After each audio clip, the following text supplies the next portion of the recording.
You know, I've been thinking about Danganronpa a lot recently. I know. You've mentioned Kyoko 25 times in 25 minutes. Oh, you noticed that, huh? Anyway, I've been wondering if any of the Blackened were actually murderers. Should we make a court case about it? I fancy a good debate. Maybe we should make a class about it instead. I'm sure Steve will let us borrow the classroom for a bit. Great idea! I don't fancy going to court for the third time. Third time? Third time? Harry, don't you mean second time? Harry?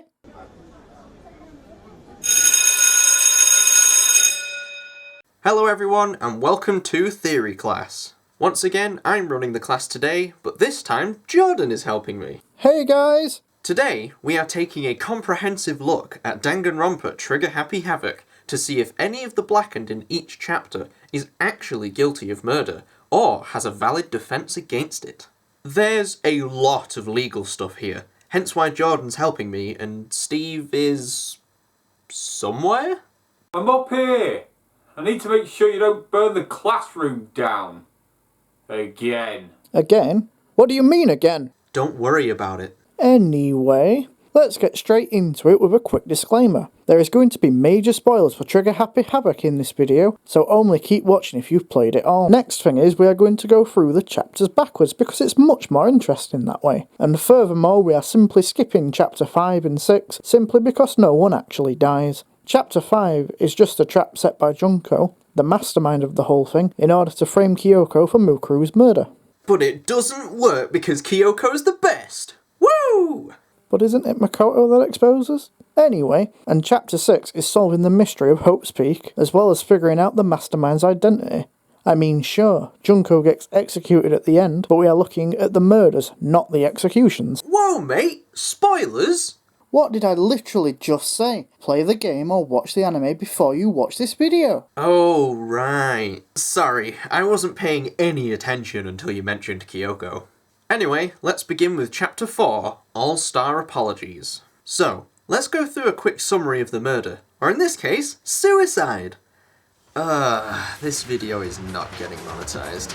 After being outed as the traitor by Monokuma, Sakura decides to end it all by talking to Byakuya, Toko and Hiro in the rec room, but she is struck twice with the Monokuma bottles by Hiro and Toko. Then, after Hina finds an injured Sakura in the rec room, she leaves to get protein at Sakura's request. Sakura creates a locked room scenario and drinks a vial of deadly poison. She leaves a suicide note to fill the survivors with hope. However, this is swapped by Monokuma to a note suggesting she was driven to despair, which is why the trial took place to begin with. I'm no expert, but this seems like an open and shut case. I mean, she drinks the poison of her own volition and even leaves a suicide note. So surely it's suicide. How else would this case go? You are completely right. Sakura was not forced or tricked into drinking the poison, so therefore in the eyes of the law, Sakura caused her own death and no one else is really to blame. But hang on a minute, what about Toko and Hiro?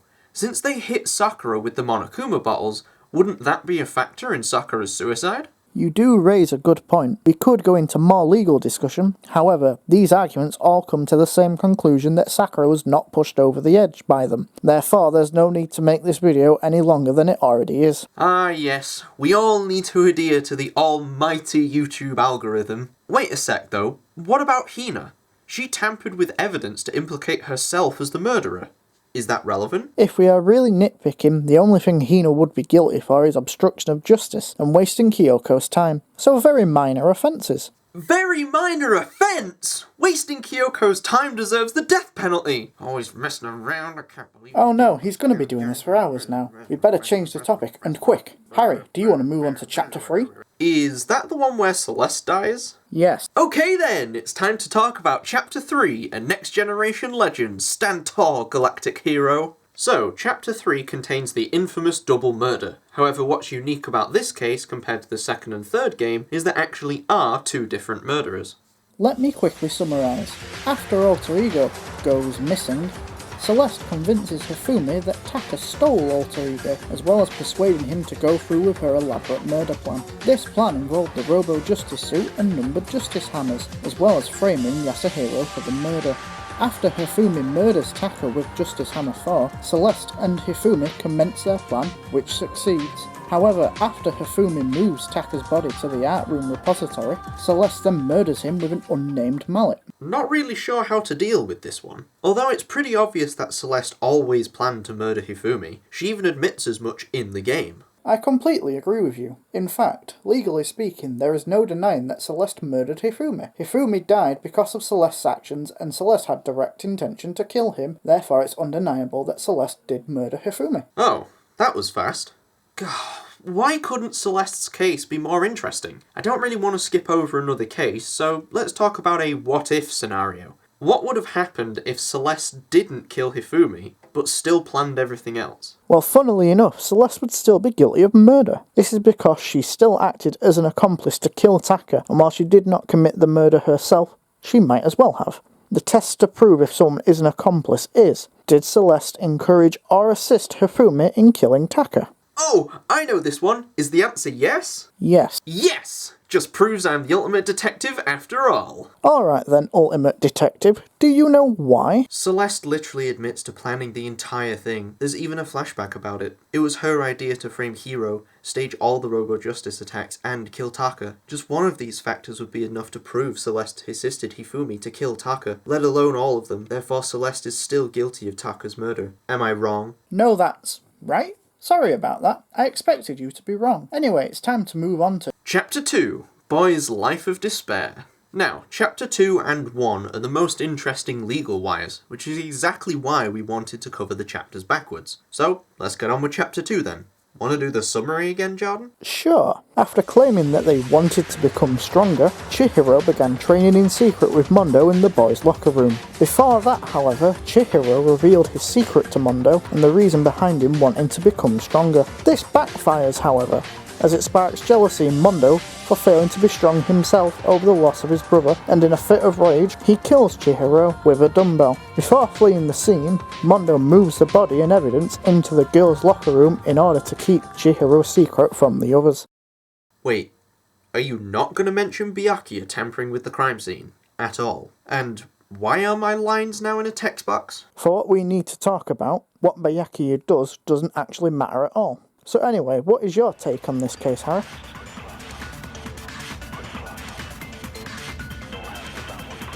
I think it's pretty obvious that Mondo is not guilty. You even said it yourself. In a fit of rage, he kills Chihiro. Therefore, Mondo could be cleared of murder through loss of control. No, that's wrong! While yes, loss of control is definitely an argument Mondo could use, I don't think he will be able to pass the test to use it as a defence. What are you talking about? Well, there are 3 tests that need to be passed in order to prove loss of control. The first test is, was there a loss of control? Or to put it more simply, did Mondo himself lose control?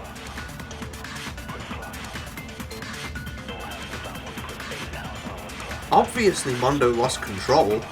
The murder itself was spur of the moment. Just look at how the crime scene was left. It was clear he wasn't trying to hide it. Mondo even said himself he lost his temper. So therefore, Mondo did lose control. I agree with that. Hang on a minute. You just disagreed with me a moment ago saying Mondo couldn't use loss of control. But now you agree with me that Mondo lost control. I'm so confused. Does loss of control work or not? Yes, it's true that Mondo did lose control. This doesn't mean he will get the defence. There are still 2 other tests that need to be proven, and Mondo won't be able to prove at least one of these. The next test is, did Mondo have a qualifying trigger? The 2 triggers are either fear or anger, and Mondo's trigger was definitely anger. Again, I can't argue with your logic. However, it's the final test where I think Mondo will stumble. The final test is, would someone in the same position as Mondo react in the same way? And I think the answer is no, they would. Your logic is flawed. What do you mean?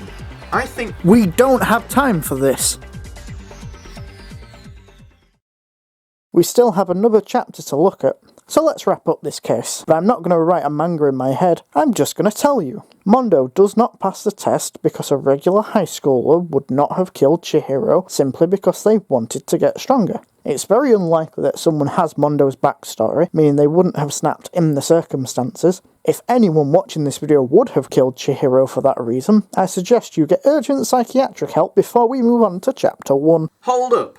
I do the chapter changes. Let's move on to Chapter 1, To Survive. Last but not least, we move on to Leon's case. Or should I say 11037's case? Anyone else figure this out before the trial? Oh, everyone already raised their hands. Moving on. Jordan, summary please. First of all, Sayaka convinces Makoto to switch rooms with her for the night. She then swaps the nameplates of their rooms and takes a knife from the kitchen before sending a letter to Leon asking him to meet in Sayaka's room, which is actually Makoto's room. She attacks Leon when he arrives, only for Leon to defend himself with the golden katana. Leon breaks Sayaka's wrist, she drops the knife and she flees to the bathroom. Leon then breaks into the bathroom using his toolkit and stabs Sayaka in the stomach with the knife. But before she bleeds out, she writes Leon's name on the wall behind her, but upside down, hence 11037.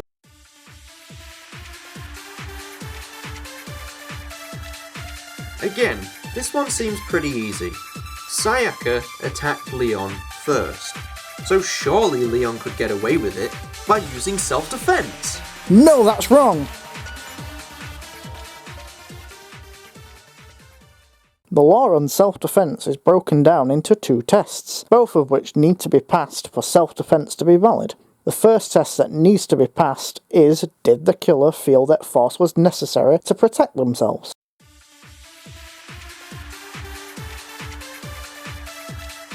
Of course Leon had to defend himself. He was thrown into a situation where Sayaka was trying to kill him, so surely anyone would need to defend themselves. Leon even says so himself, so Leon had to kill Sayaka to survive. No, that's wrong! You're forgetting about the second test for self-defense, which is, was the force used by Leon reasonable? In this scenario, Leon broke Sayaka's wrist, causing her to flee. If Leon had stopped there, he would have been perfectly okay. However, he then proceeds to go back to his room, retrieve the toolbox, break down the door, and then kill her. This goes way beyond what is reasonable, as when Leon killed Sayaka, she was no longer a threat to him. Therefore, the force used was unreasonable. Well, guess I was wrong. But at least we now know that Leon wasn't acting out of self-defense and was dead set on murder. Guess he was just stupid. Yeah, very stupid. Stupid. So we came out here to make people innocent. But innocent about what? In the school the size of Hope's Peak, they're all murderers. Well, maybe Goodbye Despair has an innocent blackened.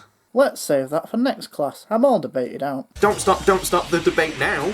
Why did you just repeat don't stop? Besides, I've already called dibs on next class and it's coming in 3 weeks' time. We get to cover Trigger Happy Havoc again, but I get to talk about how luck can kill people. It's gonna be great! Anyway guys, thanks for what? Thanks, Jordan, but I do the outro. What? But I did all the work on this theory. Surely I Course you did, champ. Anyways, thanks for watching, guys. Don't forget to drop a like, Leave a comment, subscribes are always appreciated, and make sure to ring the notification bell so you're never late for class. And I'll say something too. Bye. Bye.